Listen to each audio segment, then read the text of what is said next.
Hello friend, welcome to the channel pharmacy dictionary. आप देख रहे हैं हमारा मेडिसिन रिव्यू एक्सक्लूसिव सीरीज। और आज के सीरीज में मैं एक ऐसे आई ड्रॉप के बारे में बात करने वाला हूं जो आपको पोस्ट ऑपरेटिव पेन, जो आंखों में कोई ऑपरेशन हुआ हो तो उसके बाद हो सकने वाले possible pain, inflammation, irritation, redness से आपको राहत देने का काम करता है। तो सबसे पहले बात कर लेते हैं कि आज प्रोडक्ट का ब्रांड नेम क्या है, इसके एक्टिव कॉन्स्टेंट क्या है, फिर हम बात करेंगे उसके इंडिकेशन और उसके मैकेनिज्म ऑफ एक्शन की। तो आज के प्रोडक्ट का ब्रांड नेम आप अपने स्क्रीन पे देख सकते हैं। आज हम डिस्कस करने वाले हैं मेगा ब्रोम आई ड्रॉप के बारे में, जिसे हम लोग बोल सकते हैं कि मेगा ड्रॉप ऑप्थेल्मिक सॉल्यूशन। इसे बनाने वाली कंपनी है सन फार्मा, जो कि one of the leading manufacturing company है इन फील्ड ऑफ फार्मास्यूटिकल्स। इसके जो कॉन्सेंट्रेशन के बारे में बात करें तो एक्टिव कॉन्स्टेंट इसमें आपका ब्रोमफेनेक, और ये जो ब्रोमफेनेक का कंसंट्रेशन है वह 0.09% वेट बाय वॉल्यूम। इससे पहले कि मैं इसके मैकेनिज्म के बारे में बात करूं या इसके इंडिकेशन के बारे में बात करूं, कुछ जरूरी चीजें डिस्कस करना चाहूंगा जो कभी कभी मैं भूल जाता हूं फ्लो में बताने के लिए। जरूरी चीज ये है कि ऑप्थेल्मिक प्रिपरेशन चाहे कोई भी हो, उसको जब आप ओपन करते हैं तो उसके टिप को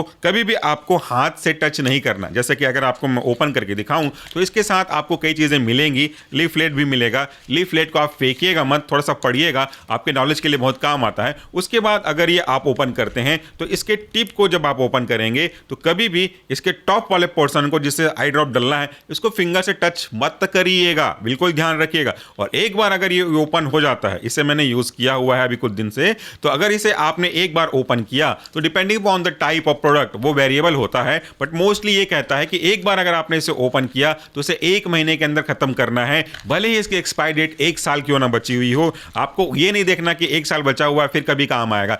एक बार ओपन किया तो 1 महीने के अंदर खत्म करना है। अगर ओपन नहीं है तो इसके एक्सपायरी डेट तक आप आगे एक्सटेंड कर सकते हैं। एक्सपायरी डेट के बाद तो यूज करना ही नहीं करना है। तो ये महत्वपूर्ण चीजें हो गई। उसके बाद एक और महत्वपूर्ण चीज कि कभी भी जब इसे आप ड्रॉप को लगाते रहेंगे तो ड्रॉप का टिप आपके हाथ से टच वैसे भी नहीं होना है, आंखों से भी टच नहीं होना है, या किसी और सरफेस से भी टच नहीं होना है। इसका विशेष ध्यान रखिएगा। हाथों को स्टेरलाइज करके रखिए, अच्छे साफ करके रखिएगा, यूज करिएगा। क्यों मैं ऐसा बोल रहा हूं? क्योंकि जो ऑप्थेल्मिक प्रोडक्ट है ना, बहुत सेंसिटिव होते हैं। वो अगर कंटामिनेट हो गए, मतलब उनमें कोई भी माइक्रोजम आ गया या कोई प्रॉब्लम करने वाले एजेंट आ गए, तो वो आंखों के रास्ते आपके बॉडी में एंटर कर सकते हैं। चलिए, ये तो बात हो गई जरूरी चीजें। अब हम बात करते हैं कि इसके इंडिकेशन के बारे में, यानी कि अगर आपके डॉक्टर ने आपको ये दवाई दिया है तो क्यों दिया है, क्या पीछे उसका कॉज हो सकता है।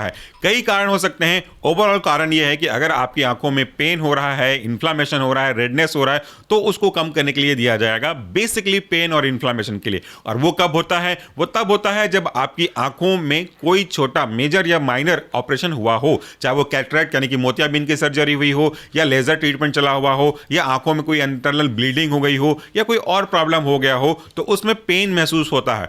पेन के बाद उसमें साथ साथ इन्फ्लामेशन भी हो सकता है, तो उसको कम करने के लिए दिया जाता है। इसका जो एक्टिव कॉन्स्टेंट है वह है ब्रोमफेनेक, जो कि आपके NSAID कैटेगरी को बिलोंग करता है। NSAID कैटेगरी का मतलब क्या होता है? इसका फुल फॉर्म है non steroidal anti inflammatory drug. जैसा कि नाम समझ में आ रहा है, ये एक ऐसा कैटेगरी का ड्रग है जिसमें एंटी इंफ्लामेटरी एक्टिविटी पाई जाती है। और ना केवल एंटी इंफ्लामेटरी एक्टिविटी, बल्कि इसमें एनाल्जेसिक और एंटीबायोटिक एक्टिविटी भी पाई जाती है। मोस्टली अगर आप बात करें तो ये काफी अच्छा एनाल्जेसिक और एंटी इंफ्लामेटरी इफेक्ट प्रोड्यूस करते हैं। एक स्पेशल कैटेगरी है जो एंटीबायोटिक इफेक्ट भी प्रोड्यूस करेगा। और पेन के पीछे क्या कारण होता है, इन्फ्लेमेशन के पीछे क्या कारण होता है?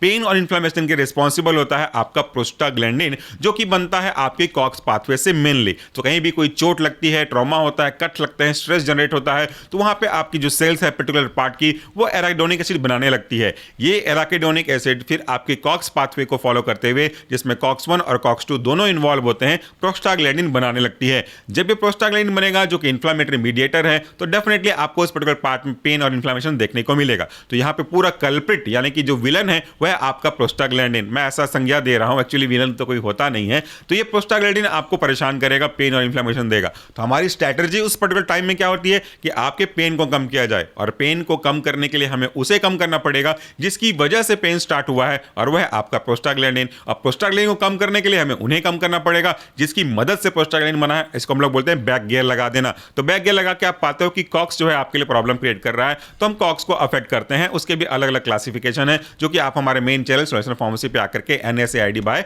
सोल्यूशन फार्मेसी चेकआउट कर सकते हैं। तो कुल मिलाकर के आपका जो आज का ड्रग है ब्रोम डिक्लोफेनेक ये इसी प्रोस्टाग्लैंडिन के सिंथेसिस को रोकता है, जिसके कारण से आपका इन्फ्लेमेशन और पेन दोनों सबसाइड हो जाते हैं और आपको राहत मिलने लगती है। इसके इंडिकेशन के बारे में तो मैंने बता दिया, डोज के बारे में तो वैसे आपकी सिचुएशन को देख कर ध्यान में रखा जाएगा, क्योंकि अगर मैं आपको कहूं कि ये इतना इतना इतना लगा लीजिए तो वो सबके लिए सही नहीं होगा। खुद एक बार विचार करिएगा। अगर किसी को ड्राई आइज की वजह से प्रॉब्लम हुई है तो उसके लिए एक बार काफी हो सकता है, किसी को कैटरेक्ट हुआ हो तो उसके लिए शायद 2 बार काफी हो सकता है, किसी को कोई बड़ी सर्जरी हुई हो तो उसके लिए 3 बार यूज हो सकता है। तो मैं यहां से कैसे बोल दूं कि किसको 1 ड्रॉप लगाना है, किसको 2 ड्रॉप, किसको 3 ड्रॉप, तो वो गलत हो जाएगा ना। तो इससे तो आपका फायदा नहीं नुकसान हो जाएगा, इसलिए डॉक्टर की सलाह पे आपको लेनी चाहिए। यूजुअल की केस अगर मैं बात करूं, एक एवरेज केस के बारे में बात करूं, तो जब कभी भी आपकी आंखों में थोड़ा माइनर पेन होता है, टॉलरेटेबल पेन होता है, तो आपको दिन में 1 बार, अदरवाइज दिन में 2 बार, सुबह 1 बूंद और शाम को 1 बूंद लगाने की सलाह दी जाती है। याद रखिएगा, ये केवल 1 ड्रॉप अप्लाई करिएगा और उसी आंखों में अप्लाई करिए जिस आंखों में आपको प्रॉब्लम है। ऐसा नहीं कि कोई कॉमन आई ड्रॉप है, सूदिंग इफेक्ट देगा तो दोनों में लगा देता हूं, उसकी आवश्यकता नहीं है। ये केवल पेन को, इन्फ्लेमेशन को, रेडनेस को, सूजन को कम करने के लिए किया जाता है, इसलिए उसी आंख में लगाइए जिस आंख में कोई ना कोई अफेक्टेड प्रॉब्लम हो गया हो। और ये रहा हमारा आज का वीडियो जिसमें हमने बात किया एक ऑप्थेल्मिक प्रोडक्ट के बारे में। आई होप कि आपको इन्फॉर्मेशन काम की लगी होगी, because I am registered pharmacist cum professional pharmacologist. लगभग 12 साल का टीचिंग एक्सपीरियंस है with respect to pharmacology medicine. ये आपके काफी काम आएगा। हमारे चैनल में कोई भी ऐसे वीडियो नहीं होते जो आपको डोज खुद से लेने की प्रमोट करे। सेल्फ मेडिकेशन हमेशा बंद किया जाना चाहिए, कभी भी अपने मन से दवाई नहीं लेनी चाहिए, उससे शॉर्ट टर्म बेनिफिट और लॉन्ग टर्म नुकसान होता है। Thank you and please do take care of yourself.